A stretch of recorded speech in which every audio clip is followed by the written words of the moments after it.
Welcome to Big Faces Worldwide. It's your guy Big Will. When I'm back with this boxing talk, what's good with your fam? Hey, listen, man, we had a lot of good fights in 2018, man, and I just want to talk about just a few that were my favorites, that I think were the best fights of 2018. I want to start off with Canelo Alvarez and Triple G 2. Now, this fight, you know what I'm saying, there was a lot of drama surrounding this fight, with the clenbuterol and the negotiations being done on social media, you know what I'm saying, on the internet, all the back and forth. There was a lot of bad blood. These guys didn't want to face off at the, at the weigh-in. They stopped doing press conferences. There was a lot of bad blood, man. Abel Sanchez and Triple G, they were calling for Canelo to fight Mexican style. They were telling Canelo Alvarez not to run. They were telling him that he was fighting like Floyd Mayweather. They were saying that he criticized Floyd Mayweather, for the way that he fought him. And they were saying that he fought GGG the same. Well, surprise, surprise, surprise. Canelo Alvarez came into the Triple G fight, man, and stood his ground and went toe-to-toe with Triple G, man. He was the aggressor. They said he wouldn't do it. They said he couldn't do it, but he came out and he was the aggressor. You know what I'm saying? He brought the fight to Triple G, the whole fight. It was a very good fight, man.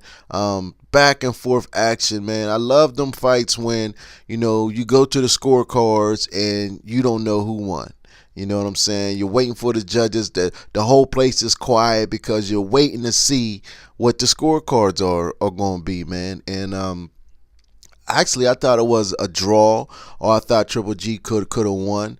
You know what I'm saying? But when I went and watched it again, I could see how, they will give it to Canelo Alvarez, man, because he dictated the pace the whole fight, man. He dictated the tempo. He brought the fight to Triple G, man, and he did what they said that he wouldn't and couldn't do, and that's stand his ground with Triple G. And in my book, that is the number 3 fight of 2018, man. Triple G and Canelo Alvarez 2. Very, very good fight. It's a fight that, I could watch anytime, man, and really enjoy it. The second fight that I want to talk about is Tyson Fury, Deontay Wilder. And the reason why I want to talk about it, because like the Triple G Canelo fight, there was a lot of drama surrounding this fight because of Tyson Fury, and he brought his story to the States. You know what I'm saying? What he was able to do, man, over 400 pounds, man, able to lose this weight, you know what I'm saying, able to get in shape and able to perform like he did, you know what I'm saying, it's got to be commended, man. There was a lot of drama, you know what I'm saying. In my opinion, he was giving Wilder a boxing lesson throughout the fight, you know what I'm saying, but that's the norm for Wilder. You know what I mean? It's a frequent thing that Wilder, a lot of times get outboxed throughout his fights, but we all know that he got that big right hand, and we know he can land it at any time, and he was able to do so. You know what I'm saying? When he got him the first time, it didn't look like he got him good. It didn't look like he got him good enough, and Tyson Fury kind of smirked that one off and got up and came back and fought even harder. I think the fight was real close, man. I think the fight was real close because of the knockdowns. Some of them early rounds, like I said, some of them early rounds were so tight, you could have gave it to either fighter. You know what I'm saying? So I could see how some judges had Wilder up, and I could see how some had Tyson Fury up. They were just them type of rounds. You know what I mean? The first couple rounds were very close. You know what I'm saying? And there wasn't a clear winner of those rounds. But as the middle rounds went on, Tyson Fury definitely started to take control of the fight. Definitely started catching Deontay Wilder with some very, very good shots. You know what I'm saying? So, when the knockdown came, that kind of balance things out if you're looking at it from an objective standpoint. You know what I'm saying? Then after the first knockdown, Tyson Fury came back and fought even harder. You know what I'm saying? Deontay Wilder still was swinging for the fences, still was going for the knockout. You know, and in that 12th round, he caught him. He caught him with the shot that he wanted to catch him with. You know what I'm saying? And he believed, I believed, my whole house. I had a fight party. Everybody here believed that the fight was over, man. We all got up, start cheering, and, you know, we all walking around the house, man. And, you know, I walked in the next room, and my homie said, "Hey, he got up." I said, ain't no way he got up, man. I ran back in the room, and sure enough, Tyson Fury was on his feet. Jack Reese was telling him to walk side to side, man, and the fight continued, man. So I could see how the judges had it a draw. But, you know, if anything other than a draw, I would say Tyson Fury definitely won that fight. But I could see the draw. You know what I mean? The draw is no robbery in my eyes. You know, Deontay Wilder walked away with his WBC title. Tyson Fury walked away with his lineal championship. Both guys walked away with their undefeated records. You know what I'm saying? And it was a great fight. A fight, like I said, like the Triple G and Canelo, that I can watch over and over. But the best fight of 2018 to me was Erislandy Lara and Jarrett Hurd. And I gotta admit, man, before this fight, I was not a fan of Jarrett Hurd. I haven't watched a whole lot of fights of his, man. In fact, I watched the Tony Harrison fight with Jarrett Hurd, and Tony Harrison was winning that fight. He was winning that fight, man, and I thought that Jarrett Hurd got lucky in that fight. You know, I thought Tony Harrison had a mental breakdown. I thought he ran out of gas, and that's why Jarrett Hurd won that fight. So that's how I chalked that victory up. And then he wanted the veteran Austin Trout. He called Austin Trout out. He wanted Austin Trout. You know what I'm saying? And I thought to myself, I said, okay, Austin Trout is going to take this kid to school. And early on, he did just that, man. Austin Trout, you know what I'm saying, boxed beautifully, man. He was catching Hurd with all type of shots, man. He was making Hurd look real bad in that fight, man. But again, Hurd showed resilience. Hurd showed patience. Hurd showed mental fortitude, man, and hung in there, you know what I'm saying. And when the cut came, he got cut in that fight. You know, I'm not sure if it was from a punch or a headbutt. I don't quite remember. But I remember he got cut in that fight, man. And he changed his style up, and he went after Austin Trout, man, and started putting a whooping on him, man. And he beat the shit out of Austin Trout, man. You know what I'm saying? And he got that victory. You know, so after that fight, I said, okay, maybe, you know what I'm saying, maybe he do got a little something, man. You know, he said he wanted to be the first one to stop Lara, and he stopped Lara. You know, I mean, not Lara, I'm sorry. Trout, and he stopped Trout. He was the first guy, you know what I'm saying, the only guy to stop Trout. You know, Trout been in there. He beat Canelo. I mean, he beat Cotto. Some people think he beat Canelo. You know what I'm saying? Trout been in there with some very good competition, man. And you know, a lot of people think Jarrett Hurd didn't have a chance. But when the fight was announced that January that he was going to fight Erislandy Lara, you know, again, I doubted Jarrett Hurd, man. I said Lara is going to take him to school. You understand what I'm saying? And that's not what happened. Lara decided to fight on the inside for the most part, man. Him and Hurd went toe to toe. I gained so much respect for Jarrett Hurd that fight, man.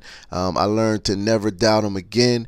This guy can fight. This guy got a lot of heart. This guy know how to dig deep. And Lara, you know what I'm saying, I learned a lot in that fight about him too. A lot of people said he, you know, accused him of being a runner, accused him of not wanting to engage, man. But Lara showed that he can get in there and go toe to toe with a bigger guy, man. And Hurd was much bigger than Lara that night, man. Those guys went back and forth all night long, man. I actually had Lara up up. I had Laura up, man, until that knockdown came in the 12th round. Hurd found a way, man. He dug deep, and he dropped him. He dropped Laura, man. It was, what I mean. All three of these fights that I'm talking about ended in dramatic fashion, man. And that's what you want. That's what you want as a fight fan. You want to watch a fight that's going to end dramatically, man. That's going to make you think about it. When the fight's over, man, you want to still be talking to your homies on the ride home from the arena, or if you're at a fight party, you want to sit down, and do whatever you're doing, but you still want to be talking about that fight. That's when you know you watched a good fight, man. And for my fight of 2018, the best fight to me was Erislandy Lara versus Jarrett Hurd, man. That was the best fight of 2018 for me, man. There was so much action in that fight. Like I said, Lara surprised a lot of people. People didn't expect him to fight the way he did, man. And I don't know if that was wise by him, but it showed that he's tough, and I can't wait to see Lara fight again, man. Jarrett Hurd, I can't wait to see him fight again either. But one thing for sure, two things for certain, and three things for real. I ain't going against Jarrett Hurd again. I tell you that much. I don't care who he fight. I ain't going against him again. Jarrett Hurd showed me that he's the real deal, man.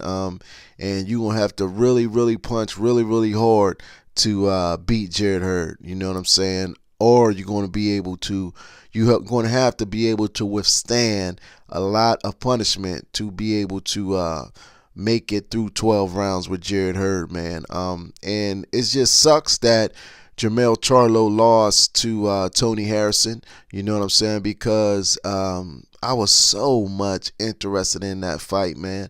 Not that the fight can't still happen, man, but just some of the steam has been let out of the fight. You know what I'm saying? With Jermell Charlo having lost his perfect record, man.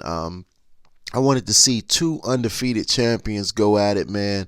That would have been a hell of a fight, man. With Jarrett Hurd's style and with Jermell Charlo's style, that would have made for a very, very entertaining fight. I do not think it would have went to the cards.